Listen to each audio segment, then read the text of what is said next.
remote viewers, and the few of the most successful ones, and a very long list of, shall I say, clairvoyants that are famous over the years. It was the Oracle of Delphi, Madame Blavatsky, and the great Angela Ford.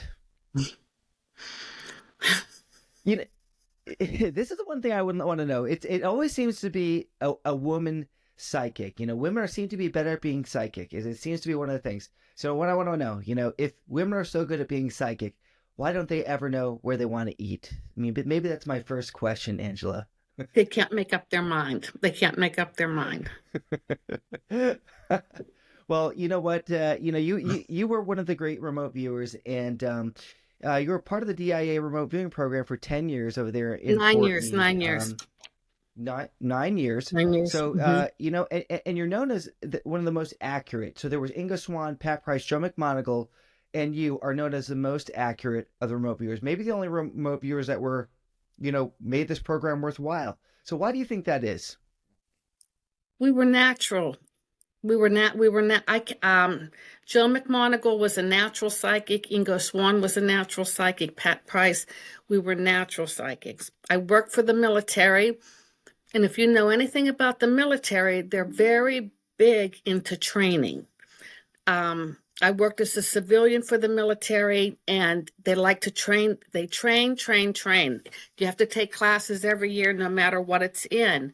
And I think what they had a coordinate remote viewing manual that Ingo Swan put together, and it kind of helped to pass through Congress to get money for the program because it seemed a little logical on how remote viewing worked. It kind of took it out of the esoteric, and they were using words like remote viewers instead of psychics. So it was more amenable. It was a kinder, softer way to present to Congress and the money people. So it doesn't kind of go against their grain if they think psychics are evil or if they don't believe in psychic phenomena. So it was an easier way, I think, to garner support and financial support to keep the program alive. The military took that manual, and it was their Bible, and they felt that they could train on it. Now, because it was a special access program, and because it was an intelligence, you could not go out on the street and just advertise, hey, we're looking for psychics. We call them remote viewers. You couldn't do that. So their feeling is that the military in the unit felt that they could be qualified to go out and maybe test people to find out if they had the ability, and if they did, bring them into the unit. Well, they were testing them. They were using the Myers-Briggs personality test to test people to find out who would make good viewers. Now, in their minds, they always felt if somebody was perceptive instead of judging, or if they had strong perception abilities, they would make better remote viewers. Well, what we found out years later was it was the judging people that made better remote viewers. But you could train the perceptive people because they would listen to you and they would do what you told them to do. So it seemed to that, and the judging person sort of was kind of going at things a little blindly and finding their own way, but in the end made better remote viewers. And they tested that on airline pilots. They would give airline pilots the manual to go in and, do fly an airplane, and the perceptive people would read the manual. Yeah, the judging people would not. They would just kind of go, helter skelter. And yet if an airplane got in trouble, the judging people who did not read the manual could get themselves out of trouble more easily than the perceptive people. So you're saying the people that tried to figure it out on their own. Mm-hmm. So I think it was a psychology test. It was a psychology. And where had people at Stanford Research Institute, I think they had better testing measures. They were like putting pictures in envelopes, or they were putting pictures in a computer, and they were testing people to see if they could get the impressions of what was in the envelope or what was, they weren't doing a personality test. So I think the scientists who we were contracting, I think they had a better way to figure out how to get psychics into the contracting side.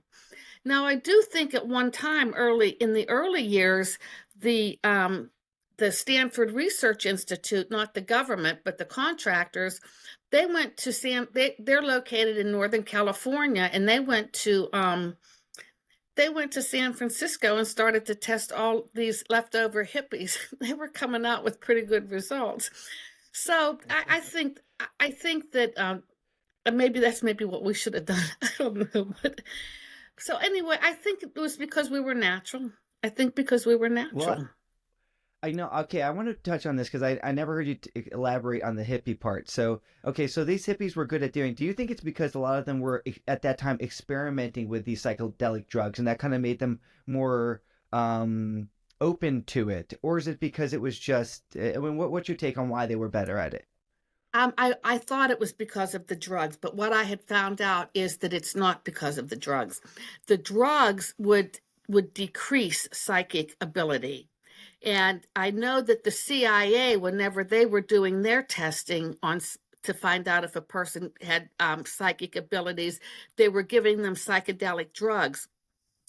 What we found out years later, it was it had nothing. It did not enhance it. If anything, it took away from being psychic. I think that the hippies they were more open. They had a more leisurely lifestyle. They were not as rigid as the military. Um, they were open.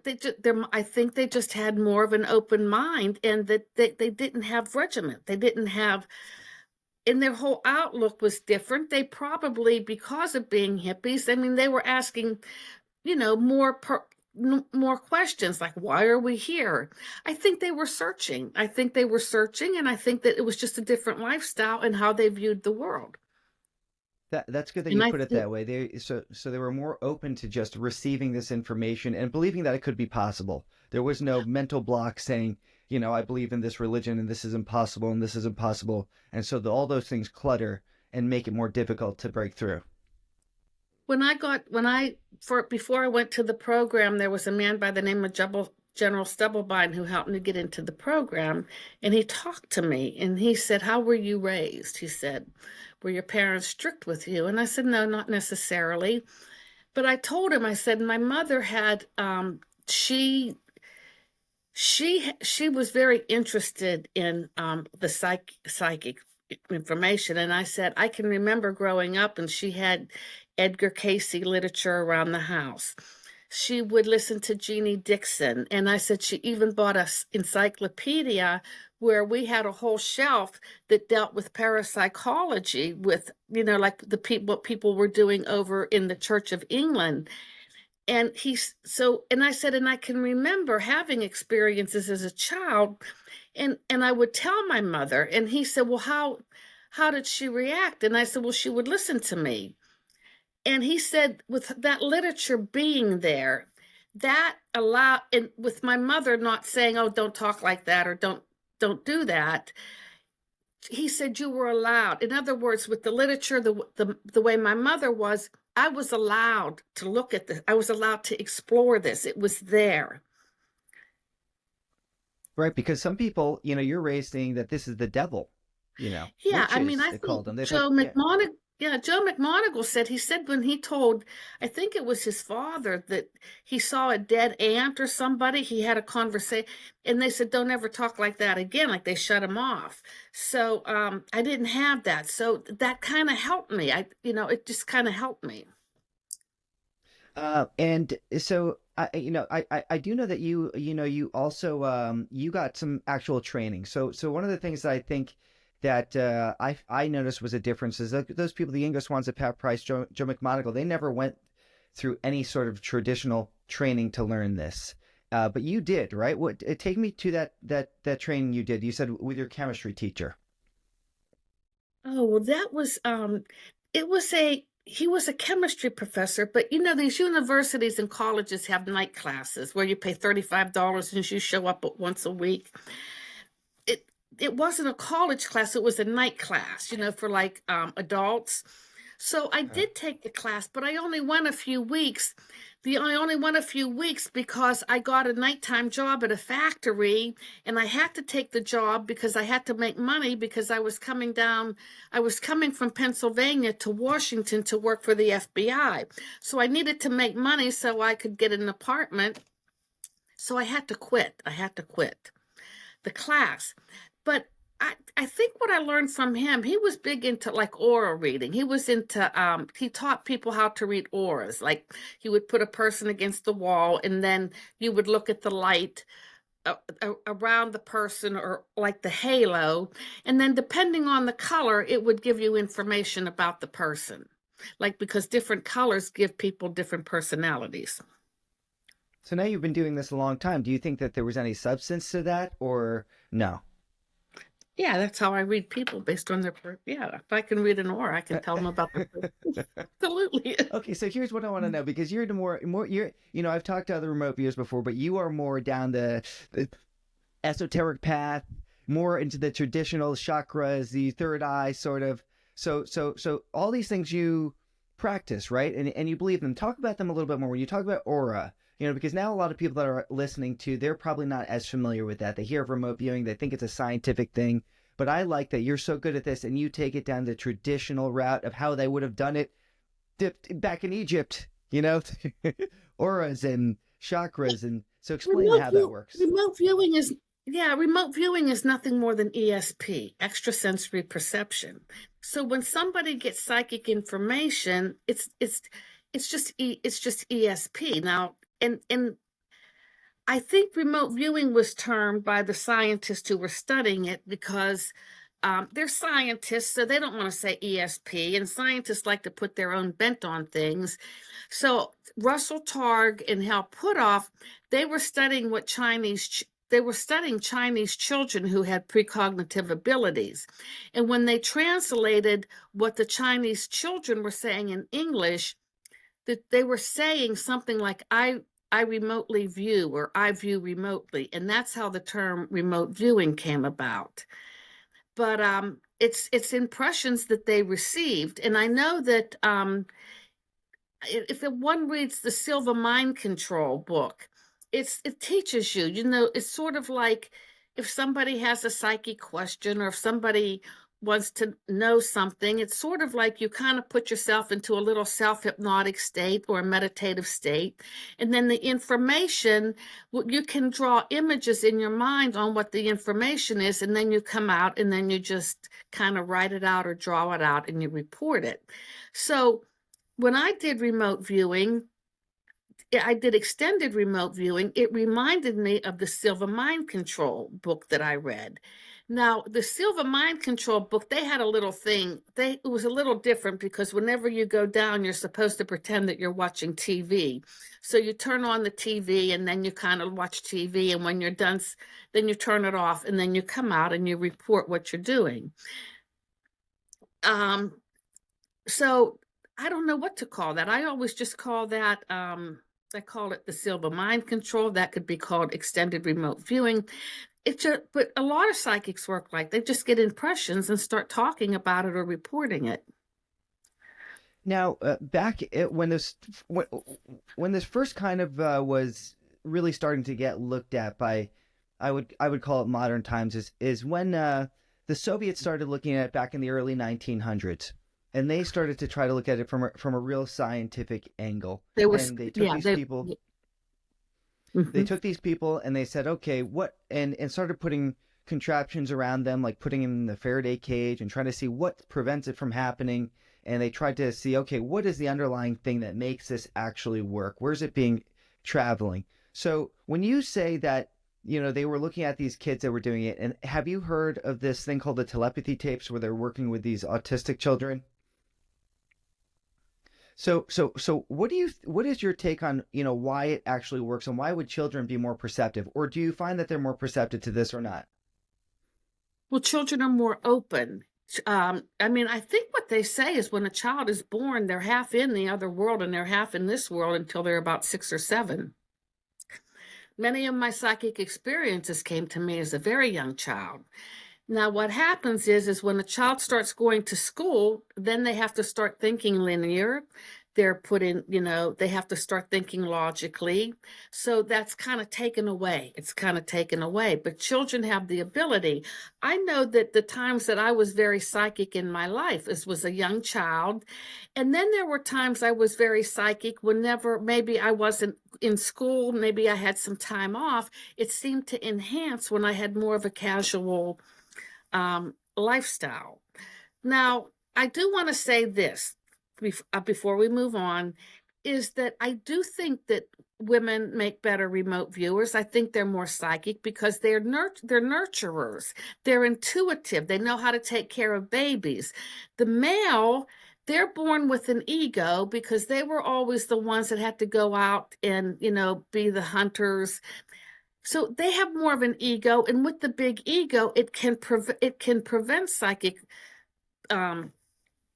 functioning. But I think what made remote viewing big was the military did it and men did it, and then all of a sudden everybody's on to remote viewing. But if it was just done by females without the military, it would be no big deal. Yeah, you'd be burned at the stake again. Yeah, yeah. Well, I'm glad that you break it down like that, and you notice these small differences. So, did they ever put any tests, do any tests to you? The same way we were talking about the test that they did back in the Soviet Union to try to see where the signal actually comes from. In our government program here, did they ever try to see what could stop this happening, or do anything to try to get down to the bottom of the mechanics of it with you? I not with me, but I know that SRI did the Farragut. What was it? The Faraday Farragut. cage. Yeah, they did that. Now that wasn't real good though because a psychic collects information. We can, but it takes somebody else to analyze the information. If I give somebody a reading, I mean, I can tell them what I'm receiving, but they're going to have to put it together. And I think what the failure there is that they were giving the psychic some pictures, and they were asking the psychic, what did you see? They were asking the psychic to analyze what they saw after they were coming out of remote viewing. And I don't think they would say, oh, I saw that picture, and they were always wrong. So That some of the wasn't the things that they best. did. Yeah, that was one of the things they did. Now, I do know that they did, there were things they felt like the psychic comes from the lower right part of the brain. So I think they looked at like certain people, lower part of the brain. They were looking at a certain pulse. I do remember that. And go ahead, and what else? Well, I was going to say this, that I think that they were doing, well, it seemed like the original Soviets were doing more tests on telepathy and precognition, but more of mind to mind nonverbal communication from a long distance. That's And right. that these all these things kind of are in the same realm. So, precognition, psychic, or consciousness, this is all under the same umbrella, the same thing. So, have you tried to do other forms of ESP? So, like telepathy, or trying to either read someone's thoughts from far away. Well, Were telepathy you doing comes those things as well? yeah, oh, telepathy comes very easy. That's the same thing. When I remote view, I can tell you what somebody's thinking. Oh, absolutely. That was part of when I remote view, information will come to me. Now, it can come as a picture. I do automatic writing. It can come as a word. Sometimes I'll just sometimes I'll just say things and it will actually be what somebody else said. So or it could, and actually, if it's a person that I'm remote viewing, I'm actually reading their mind. Oh, absolutely. That's all part of the remote viewing. That's all part of ESP. Oh, Now, absolutely. do you But find that there's go ahead.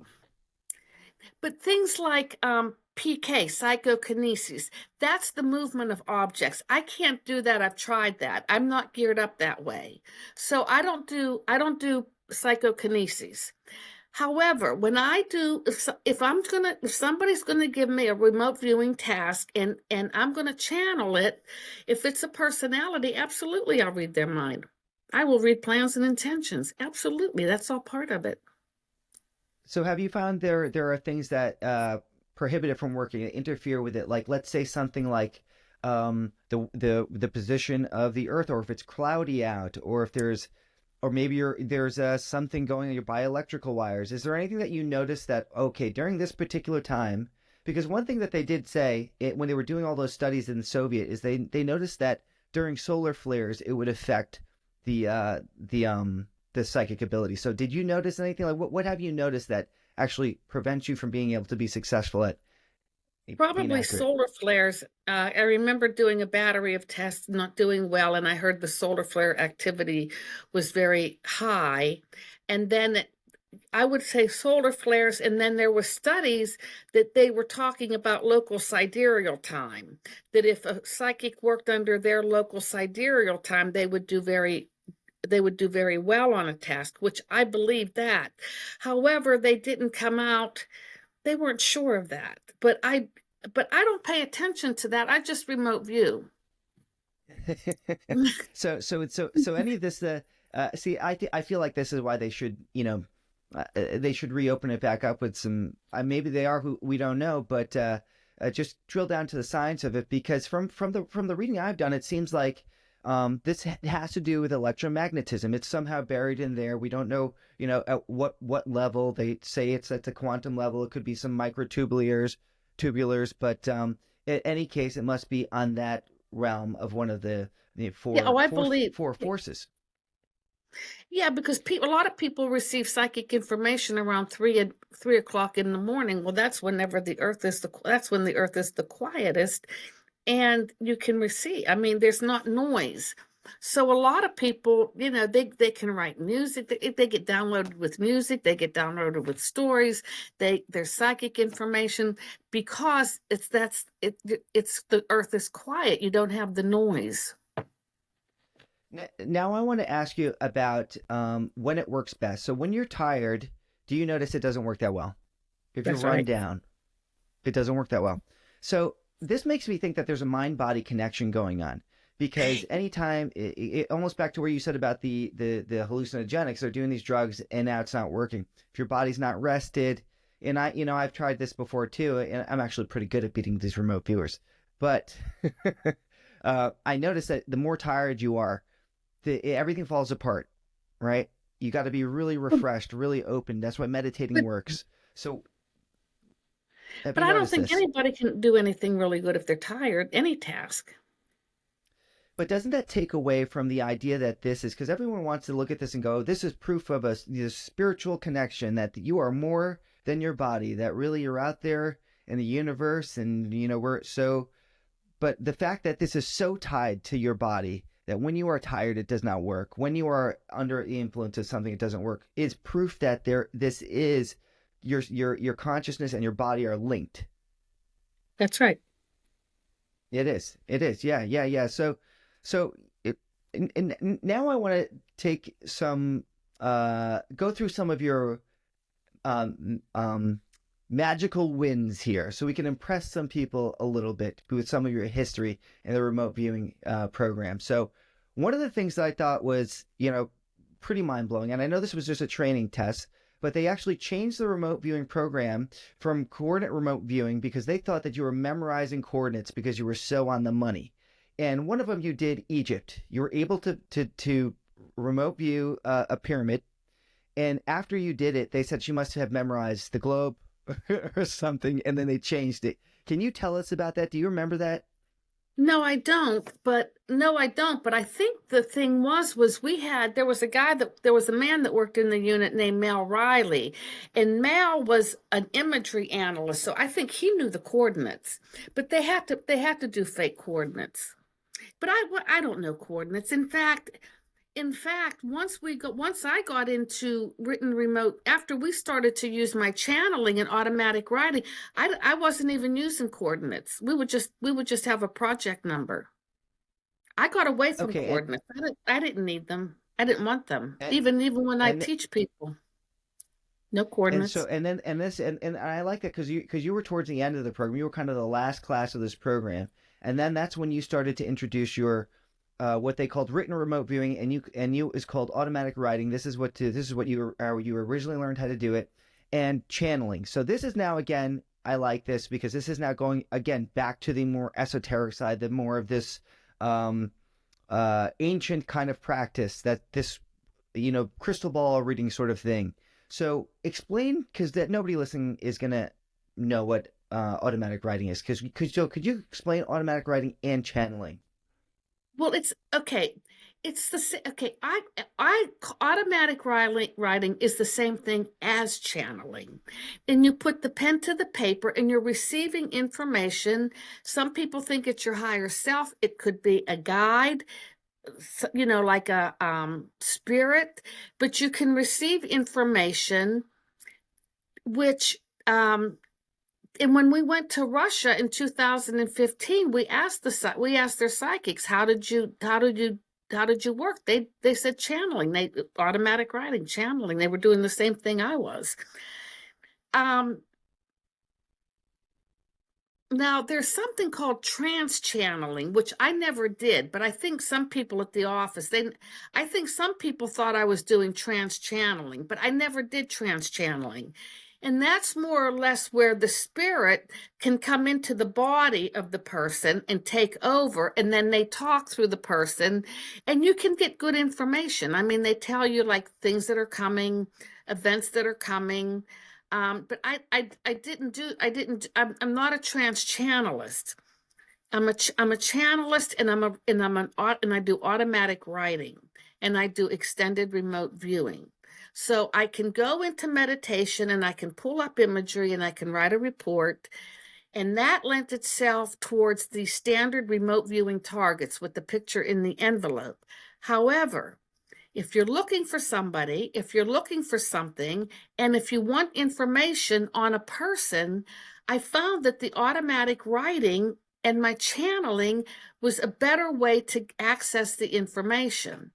So when I went into the program, they knew I did automatic writing, and they told me it was a bad habit. They didn't want me to do it because I was going to learn the right way. So I worked for the military before. I used to get in trouble for not following orders. So I figured by that time, I said, okay, whatever. So I was doing extended remote viewing. Now I was there for about a year and a half, and then some people had retired. There was a management change. So at that point, when the new management came in, they did say, if you want to do your channeling, do it. So I said, okay, so let's try it. Let's see what's going to happen here. So they did work a personality with me. The first one was Terry Anderson, the hostage in Lebanon. And then it was pretty good. And then they're like, hey, wait a minute, let's keep going here. And we did. We were doing hostages. We were doing some other locations, weapons of mass destruction. We were able to find Gaddafi's chemicals. We think we had an idea of how they were coming into the country. So we were starting to have there were some successes, and we were coming close. Like it was worth it to try it. I mean, we weren't, even if I wasn't on, I was close to the mark. And so my boss, my immediate boss, went to headquarters and asked the big boss, and at the head, and they're like, do it. I mean, I think people that were behind the program, that funded it, people in very high positions, I think they knew what I did and they understood it, because they were surprised that the other people that I worked with in the unit, I guess the other people in the unit, they complained because, I was a witch. And then we had somebody that, and then there were, like, I was a witch. They didn't believe in tarot cards. I mean, this was strictly remote viewing. And there were higher ups in the government. And they're like, oh, yeah, we know what do you mean? What do you mean they don't know what? Witch or not, we'll take it. It works. Yeah, they're like, what do you mean they don't know what tarot cards are? I mean, we had a senator, and I think he went to his state one summer, and somebody gave him a reading, and he said within a year, everything she said was true. So he didn't mind tarot cards. So I think higher ups knew, but they also knew if they wanted money, or if they were trying to sell this program, they couldn't show that side of them. They had to get it another way, but they knew about what tarot cards and they you know, so Do you they think, knew. okay, let me cut to that real quick and hopefully I don't lose track. But so with the tarot cards, do you think that it's the actual tarot cards, or is it just setting your intentions and setting your consciousness and being intentional about whatever it is, asking the universe or directing your mind to find out what you want to find out? And if it's tarot cards or if it's whatever it may be that you need, ruins or whatever that is helping you to focus and do this, that's what's really making it work? Or do you think there's something to the actual cards themselves? No, what psychic information is out there in the ethers. It's so when somebody does a psychic feat, the information goes to the brain. It's mental. So if I'm going to gather intelligence information, somehow it's going here. Somehow I've got to take that information and spit it out of my mouth. The tarot cards, the channeling, the automatic writing, the drawing of coordinate remote viewing, the report writing, that is the manifestation of the information that is going to my head. So the tarot cards, the crystal ball, the ruins, coordinate remote viewing, the drawings, the sketches, that's the manifestation of the information. It's not Okay. the tarot cards aren't they're not giving me my psychic. It's mental. It's mental. Some psychics So, can read. I mean, if you look at people like on television, if you look at John Edwards or that the Long Island medium psychic, they don't use anything. It just comes, and it comes fast too.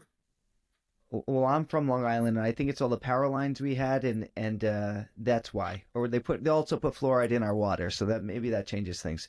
But so okay, I like that. I like that you said this because you make it more palatable for people that are skeptics of this. Now it makes more sense. Okay, it's not really the cards, it's not really the crystal ball.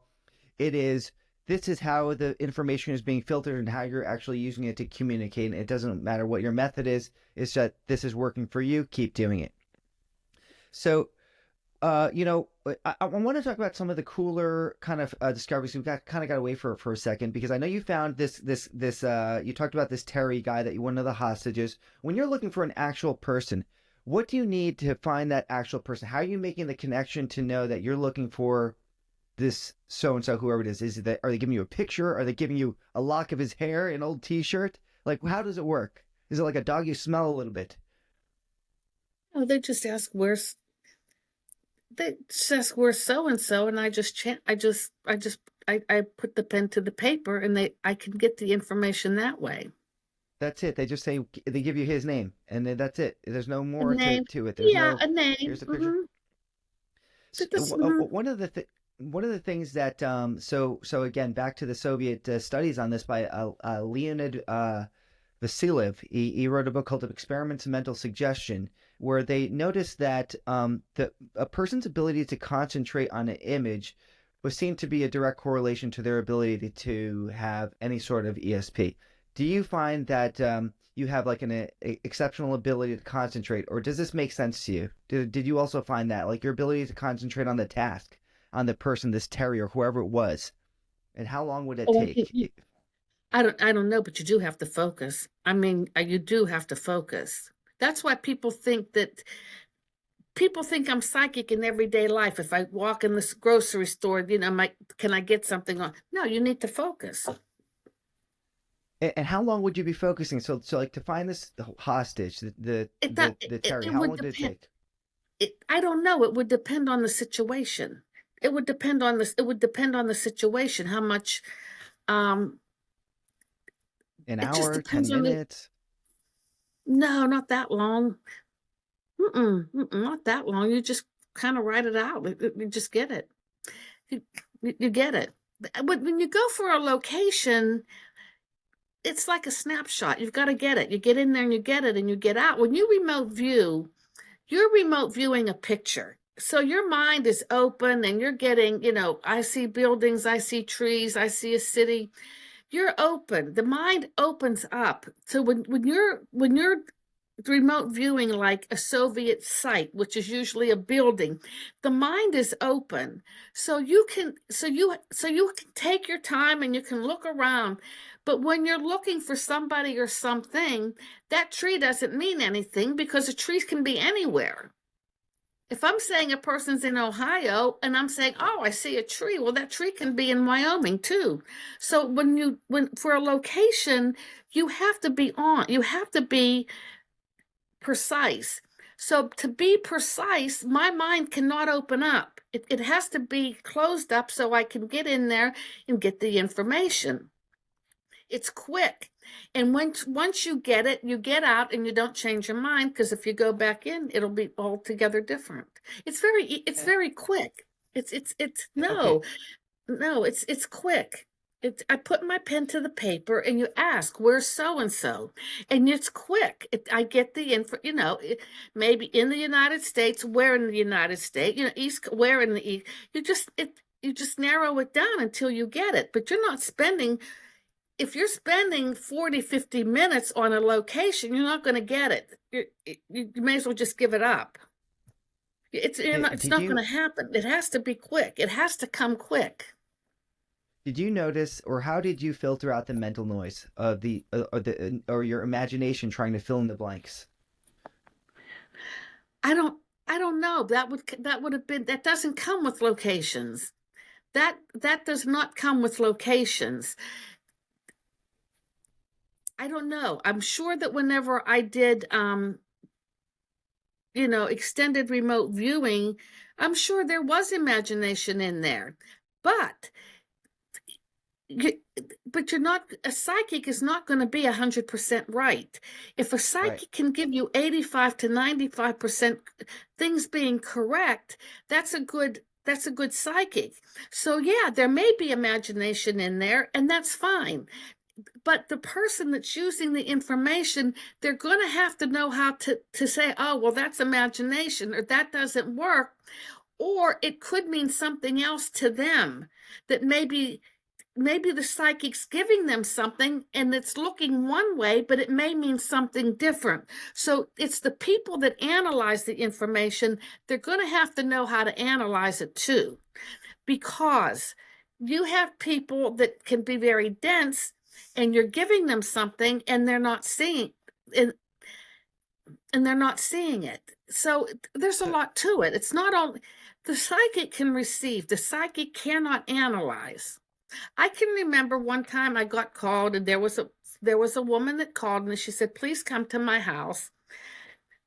She said she had her whole family there, all the kids and their spouses and grandchildren, and her husband died. She says, I want to know, can you get me information on my husband?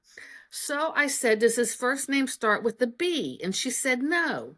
So I said, okay. So then we kept going and going, and I kept saying, I'm getting the letter B. Does that mean anything? And she said, no.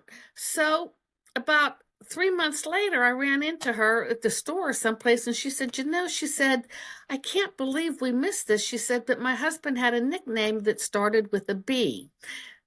So, and they didn't even get that whenever I was there telling them that. wow.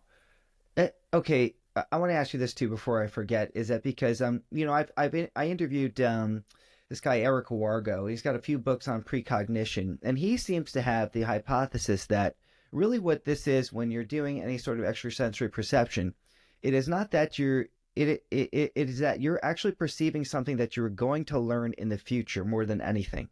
So it's something that's on your own timeline that you're actually going to learn, and you're connected to your own timeline, and that's why you learn it. So it's something like this where you say, oh, it had to do something with the letter B, and then she finds out later that the nickname was with a B. It was something that you were going to learn. Do you think that that is a possibility, or have you found that no, there's things that come that there's no way they could have been known or gonna be known? Does that make any sense? So what does he think now? He thinks that you're just learning something that's on your own timeline. So we have access to information that's going to happen because the way time works is that we're all connected with our own timeline. that's why you can. There's precognition exists, and everybody has experienced them before. There's lots of documented cases, and in actuality, you're just figuring out something that you are gonna eventually going to learn, and you're just perceiving that today. Like, what would I learn? Like for example, in this situation where you said there's something about a bee, and then she found out later on that her husband's She, nickname, yeah, but she should have told me that when I gave her the reading. She should have known. but He she was didn't. known by the But she B. but she That's did how they learn it in the call it. future, and then you learned it. So then that is what you were perceiving her telling you to be in the future, and you go, oh, there we go, the loop is closed. So do you think there's anything to that, or do you think no? Because really, you can remote view anything, or you can psychically perceive anything, the past, the present, the future. Because I do have an issue where I think that it seems to be only the future can be perceived, because there's lots of mysteries of the past. No one seems to be able to go back and say, oh, this is exactly how the pyramids were built, or this is what happened to the dinosaurs, or it's only something that's going to happen in the future. I don't know. I honestly don't know. Yeah, yeah. I don't know Well, how to answer that. I mean, I think sometimes it's easier to get the past in the present because the footprint's there. I think the future can change, which to me, the future is harder to predict because it can change. We have free so, will. It changes.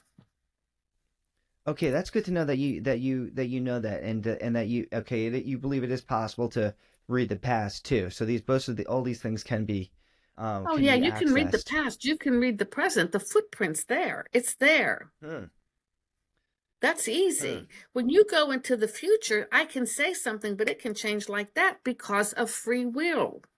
The fu- I can remember one time there was a meeting. There was when Gorbachev came into power in 1988, 89. The Western world did not know if they could trust him because he was, communist, Soviet Cold War, Eastern Europe. But the countries were poor. He needed the Western economy. He needed to open up to the West to get these countries some money so these people would. So it was a big thing. Can we trust him? So there was supposed to be some type of big meeting between all these heads of all of these countries. And we were asked to, like, what is the meeting going to be like? What are they going to talk about? What is the outcome? What is the future? In all of this, we're remote viewing this meeting. Well, what happened was right before the meeting was to take place, there was a natural disaster. I don't know if it was a hurricane, I don't know what it was, but there was a natural disaster that canceled the meeting, and the meeting never did take place. Oh wow. So yeah, so you did a lot of things internationally. I mean, what? Okay, here's one that I wanted to make sure that I talked to you about. So you were dealing with one of the largest drug busts in the Pacific Ocean at the time, and you used dowsing. Can you tell us about that? How did that end up? That story?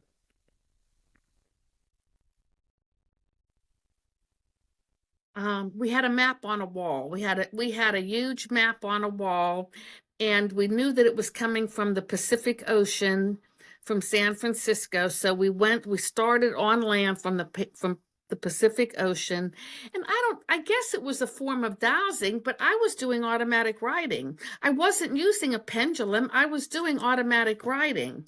So I was, kind of like, is it there? Is it there? Is it there? Is it there? So then I said, I think, and I said something, it's here. So we put an X. So we put a little X on the wall. So anyway, we called. This was at Fort Meade, Maryland. We were about an hour away from the Defense Intelligence Agency. So we called down, and Dale Graff said, "Bring the information down." I think he was going to go to the Coast Guard that evening before he went home. So I took the information down, and he had a smaller map. And he said, "Well, show me on the map where the drugs are." So anyway, I was getting confused because I was used to looking at the big map, and then I was looking at the small map, and I couldn't. So we called my boss at Fort Meade, and we said, "Go back." So we said, "Go back and I think Dale was getting frustrated. So he said, "Well, can't you give me a coordinate or something?" So we called my boss back, Fern Garvin, and Fern, we said, go back to the building. There was a remote viewing building, and I said, find out where you know, give us a coordinate. So he went back and he looked at the X and he called and he said, this is the coordinate. And then that's how we got the coordinate. So then Dale took it to the Coast Guard and they called it in, and we were right on. We were like right on it. Wow. The And Coast Guard didn't. I think. I think they were. They had nothing to do. I don't know what happened. We called it in. Dale took it to the Coast Guard in Washington, D.C. Washington called San Francisco, and I guess they were there, and they said, well, let's take a helicopter out and let's just look, see if it's there, and the vessel was there. and then when you get a hit like this, and what was the feedback? Was it just like, let's just move on, that's we did our job, or was there some sort of giant reward? Because every time it seems to work, it seems like, to me it would be like, I can't believe this is a miracle, right? But was Oh, it that really was just like, big. okay, next? Oh, they were happy. Oh, they were happy. They were like, they gave us more. They wanted us to work. I mean, like, yeah. Oh, yeah. They wanted us to, they were like in line. They couldn't give us enough work. Oh, they were very happy. It was the largest drug bust since the military got involved. It was huge. It was huge. And my cousin Why lives do you think in that this? California, and she said, she was watching the news, and she says, I was watching the news, and she said, for some reason, she said, I just stopped and I was watching this drug bust, and it was mine. Wow. So why do you think that they didn't, this wasn't on the news? You guys weren't on the news and said, "Hey, we've got our team of psychic Oh, spies, no, and no, look no, what no. they did." Oh, because we were classified. We were classified. We were classified. We were intelligence officers. We worked in the intelligence community. That is why. That is why. Sounds like a good reason not to pay you more. They're trying to But like hide this stuff. but there's, people that work in the intelligence community, to them, the wars are still going on. So we work like when I worked in the intelligence community, they're working like there's a war going on. It's because of classified information. They Okay. can't. I was a source. I was a source. They can't. You don't. I was a source collecting information. You just can't give away a source. You don't do that. Because you might be recruited. Who knows? China would probably be using you right now if they would have known this, or you would have Well, been. Why weren't you the Pennsylvania medium on? We could have had you on uh, your own late night show. no, it was because of classified information, Ah, and that we were in the intelligence community. You don't report sources. Your sources aren't. You don't report sources. right. One of the things that made you special is that you were I think it was one of four people that could actually read alphanumeric characters when you were doing remote viewing or telepathy or whatever this was. And there was a situation where, you found another ship, but you called it Potato, right? What was the story about this where it was potato, but it was really potato and it was a ship? How did that work? And you read it. Do you remember that one? I think they were looking for the big question was Gaddafi had a chemical plant, but they couldn't. They suspected where it was, but they had no idea how was he getting those chemicals in. They couldn't figure out how was he getting those chemicals, and they couldn't prove that he had them, but they had a feeling he had them because of what he was making. So there was a lot of questions. So they asked. So anyway, they more or less was, you know, what's going on here. So I said there was a vessel, and I called it potato, and I spelled it like potato, and we called it the big potato head. So I said, I think it's a vessel, and the way that it would rendezvous. I said it's leaving, I think it was coming out of Turkey or Greece, what it would do, how it would go back, and I said, I think they're bringing them in through this ship at a certain time or a certain way. So we reported that, and the report was sitting on the analysts who works Libya, my report was sitting on his desk. So my big boss at DIA, the one who was the head of the psychic program, he asked the analyst, he says, what does that mean anything to you? And the analyst said, well, he said, the Libyans have a vessel in their inventory, and it's not potato, it's a potato. It's a B instead of a P. It was potato. I spelled it potato, but it was so my boss, Dr. Verona, went to the guy who went to the general who headed the DIA agency, and he went to the other general who was the head of operations, and he said, I got information that the chemicals may be coming this way, that way on this vessel.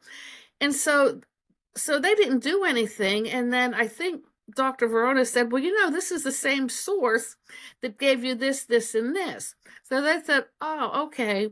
So they launched a submarine. They called, I guess they called Greece, and they said, put up a submarine and look at this vessel, find out what it's doing and they did it. They did it. They launched a submarine based on my information, sole source. And you don't usually do an operation unless if you have more than one intelligence source. There's many different ways to collect information. And usually if you're going to go mount an operation, you're not going to do an operation based on one intelligence source. You need different intelligence sources to give you the same information, so like, oh, well, then this is what's happening and we need to do this. But they did it based on, it was a sole source operation. So when we got the call from Dr. Verona saying they're launching a submarine based on my information, well, that made me real nervous, and it made my boss real nervous, because we were like, oh my goodness, wonder if we're wrong. But here, I think it came back that the way it came back was highly, the rating we got was highly probable.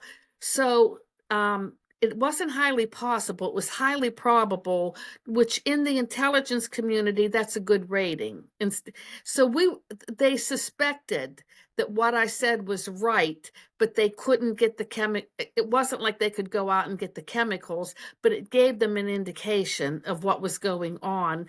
And it may have answered some questions like, he's probably bringing it in through waterways. So it helped, but it wasn't considered the hit, but it helped. It sounds like a hit to me. and there was another one too where you kind of got the word a little bit mixed up. That's what's really famous. It was America's Most Wanted, top 10 Most Wanted searcher in Lowell, Wyoming, right? How did that work? Where again you said it and they said, okay, there's no place like this. And it turns out it was correct. How did that Low Wyoming go?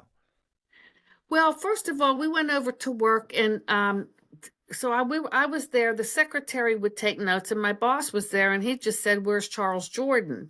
And I sat down and I wrote, and I said he was in Lowell, Lowell, Wyoming. Now, my boss, Fern, he was born in Lowell, Massachusetts.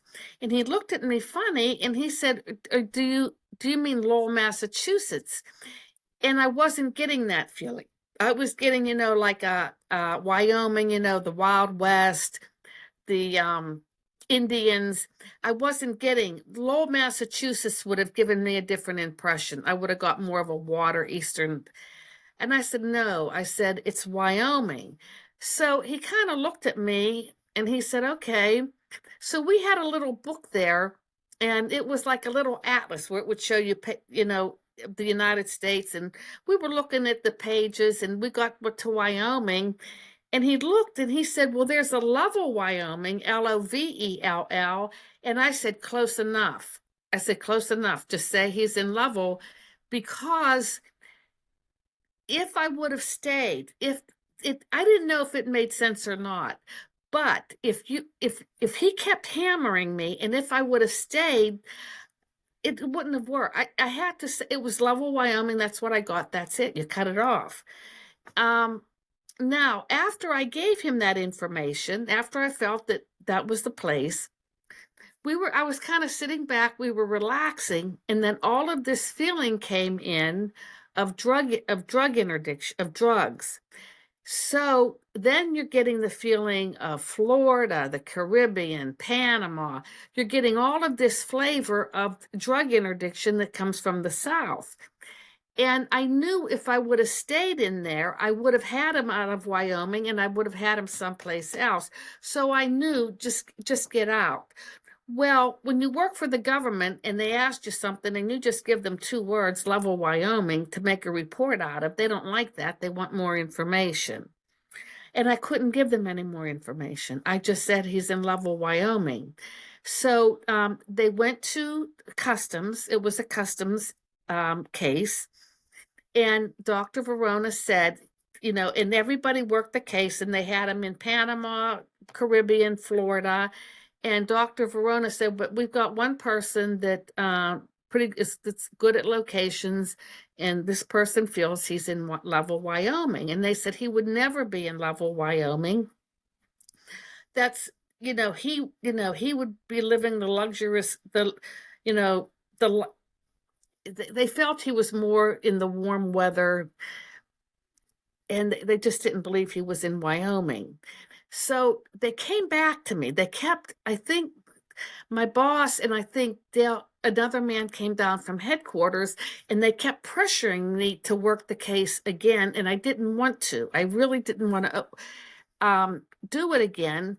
But then about a couple of weeks later, about a month later or 6 weeks later, I said, I'll go address. I said, okay, I'll do it one more time. So I went in, and I said that, if you want to get this guy, I said, he's not in Lovell. He's traveling west of Lovell, Wyoming. And I explained where he was. There was an Indian burial ground. I explained the hotel. And I said, this is where he is. And he's not, but he's west. He's traveling west of Wyoming. So when Dr. Verona went back to customs, he said, Dr. Verona said, he said, well, I'm giving you the same information. He's west of Wyoming. And the customs agent said, as we are speaking, we are arresting Charles Jordan 100 miles west of Lovell, Wyoming. So Wow. we were real happy about that. We were just ecstatic. Everybody was not, everybody, yay. Now, this would have been in 1988 or 1989.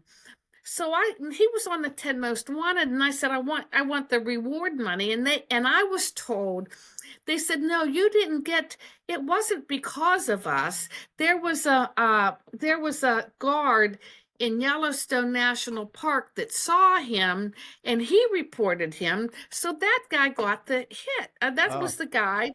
So I was so angry, and they said, "Oh no, Angela, they didn't act on your information. They didn't think he was there. They didn't act on your information. It was because of this guard, the security guard." So anyway, it was like, great job, Angela. But anyway, I wanted credit, but I did get credit. But so now it is. So this is an 88, 89 time period. Now, they closed the program. Okay, so this was not a classified case because it was on the 10 most wanted list. So the case is out there in the open press. Well, in 1991 or 1994, the program closed in 1995. So in I was working as an analyst on something else, and I got a call from my ex-boss, Dale Graff. He said, Angela, the BBC are coming into town. They want to talk to you. They're coming to his house. He lived about 15 minutes from me. He said they want to talk about that Lovell, Wyoming case. So they came in, and they had all these questions about the case, and then they came back a year later in June 1994. They came back and they did a reenactment of the whole case. The BBC for the Discovery Channel. They did a reenactment of the whole case. We got them local actors and actresses. They came in. We knew they were coming in. I used to go to acting school, so I went to my acting instructor and I said, we need these people. So he sent them down. We got them union pay. We got them union That's pay. crazy. So we had a little reenactment going on down where I live, because so my ex-boss was happy and we're having a big party. Well, the customs people are there because they need to be there because they were all part of it. So we're sitting there and I think Dale Graff said, that's a shame we never got any credit for finding Charles Jordan. And the custom agent looked at him and he said, "Are you crazy? It was because of her we found him." And we said, "What?" And they said that they said shortly after I reported that he was in Lovell, Wyoming, they said about 2 or 3 weeks later, Charles Jordan sent his mother a picture of himself to show her that he was doing well and what he looked like and that he was alive. Well, in the picture, there was a truck with Wyoming license plates. And she went to the FBI and she gave them that picture. And Customs said when they saw the picture, they remembered I said he was in Wyoming, and they remembered I said he was in Lovell, Wyoming. Now, what they did was, and Joe McMonagle told me this, he said, "Angela, what they did is they started sending pictures of him to Wyoming. And they were telling every police organization in that state, and they were giving they were just, every 24 Yeah. hours, have you seen this guy? Have you seen, he's wanted for this is who you're looking for." And he said, "That's why they found him. It was because of you." All of a They were sudden they giving said, tips. "Aha, there's a truck with Wyoming." I said Wyoming. They knew he was probably in Lovell, which I think is in the middle or the western part of the state. And so we did get credit, like what, 5 years later, 4 years later. And that's how we found out it was us. So we Hey, found well, out it was, they owe you some money, okay? They owe you some money. That's what I think. That that's whoever how we won found. should cut you a check, give you at least 10% of that money. No, Well, we were like, "Oh my God, oh my God, oh my gosh." We were so happy. Oh yeah, I mean, but that's the intelligence world. I mean, I used to right. work as an analyst more than a collector. And you have to be nice to the collectors. Do a lot of work, but you have to say, "Hey, good work," or "Thank you very much." But you get so busy being an analyst that you forget that what the collectors are doing. And I'm guilty of it myself. I mean, there are Right. times that there's some good information I get that I probably should have reached out and said, "Thanks for looking at this," or "This really helped." But I'm so busy doing other things.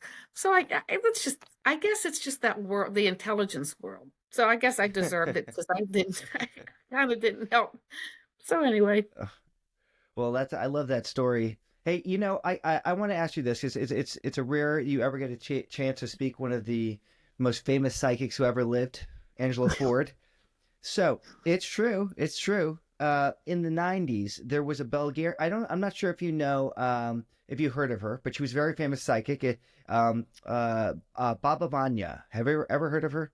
She's No, tell probably me one of the about it. most. She's a Bulgarian psychic. She's one of the most famous psychics that ever lived. The blind psychic, Baba Vanya. She died many years ago, but she had many predictions that came true, and one of them. So she predicted 9/11. She made many other big predictions, but she died in 1996. But one of her predictions was that the world was going to end, or not that the world was going to be end, but the world would be devastated by in 2025. And she said it would be a conflict in Europe that will devastate the continent's population. Now I don't know by what's going on now, but to me sounds like she's off. But what do you think when you hear this? What is your predictions for the future? First, what do you feel on Baba Vanya's prediction that she made this about the conflict in Europe? And also, what do you think about? Is there any premonitions that you have of the future for humanity? Well, I think she could be talking about the situation in Russia and the Ukraine. Yeah, it I sounds like mean, she's spot on so far. yeah, I mean, because you think like right now, I don't know which way Trump's. I mean, before Trump came in, we're definitely pro-Ukraine. Now, what which way is he going to go? And if he doesn't help Ukraine, and if he goes to Russia, I mean, it's going to tip everything. It's going to change everything. And I don't think, and I think what Vance went over to Europe, and he's not wild about NATO. They're trying to take the United States out of NATO. So I mean, I mean, if anything, I mean, if Seems things, like she's spot on so far. yeah, oh yeah, oh yeah. I don't know what's going to happen. Let me see predictions for.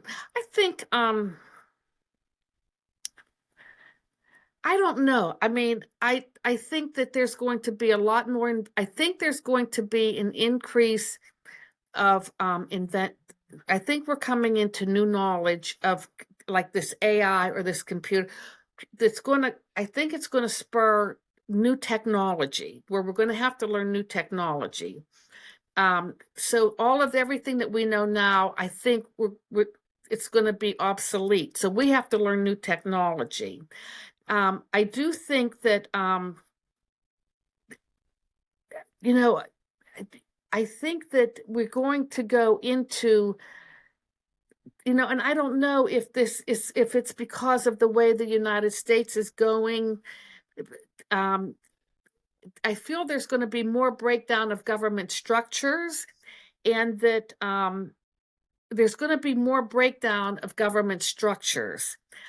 I don't think that everybody's afraid of China. I don't think China has its own internal problems that I don't think it's the threat that people think it is right now, because I think China needs its natural resources just like we need ours. And I think I think that everybody thought that China, once it was when a country becomes modernized, they go through certain steps. Everybody thought China was going to go through the same steps, but it couldn't because it's too big. So they have a whole set of problems that I don't think other countries are aware of. So I don't think China's a real threat. Now, at one time I thought it was, and I don't think it is, but I do think things can change. And that's what I think one of the things that changed is China. I don't think that it's going to be, I don't think right now it's the threat that people think it is. And I want to say that. And also too, I think the world we sometimes Americans, because we're isolated, we don't have a tendency to think globally, but I think we're going to have to share how energy is going to play on it's there's good. I just think that we have to go to world peace because of energy sharing, meaning that if I want to do something to another country, I would be harming myself. So something has to happen where there has to be, we just have to get along and help each other. So I don't know. I No, mean, it's it's it's tough right now because we can go either way. I would like to think humanity is more evolved than it is, but I don't know. you haven't seen it so far, huh? Well, hey, one other thing. I want to ask another a more spiritual question because what do you think? So, do you believe in reincarnation? What happens to people after they die? Do you believe in any of this? What has your outlook? Do you find that you have a different outlook than the average person does because of your ESP abilities? Like, well, how do you feel about these things? Oh yeah. Is Well, reincarnation real? I was born Italian Catholic, so it was hard for me to accept something like reincarnation. But after I understood it, it makes a lot of sense. I think that whenever we die, we have many auras. We just have auras that, in our auras, we go up into the heavens and we meet our loved ones and we're there. Now, I think our soul stays there. My soul, Angela Ford, stays there. But I have a part of my aura that will come down and get reincarnated. And that part could be my physical, it could be my emotional makeup. And that's the part I got to come back and keep working on. But it makes sense It was the hardest thing for me to accept, but it does make sense. And that if you ever had, did you ever have the experience that you knew somebody before, or that you were there before? Did you ever have those experiences? Yeah. Hmm. Then that means you were in the past life with them. So that's what those things mean. And So there's, yeah, and everybody looks at it as karma, which it is karma, but it's not always bad karma. If there's good karma too. well, that's good to know. Angela, thank you so much for joining today. Where do you want to send people? Do you want to send? Are you still giving readings to people? Do you still do that? Do you Yeah, want us email. to? E- Okay, so email. so we'll do that. We'll make sure we link that here. So thank you so much for joining today. You really opened our eyes up and shared a lot of great knowledge. You are a national treasure, Angela Ford. Thank you. I really appreciate Thank you this. very much, Michael. I enjoyed myself.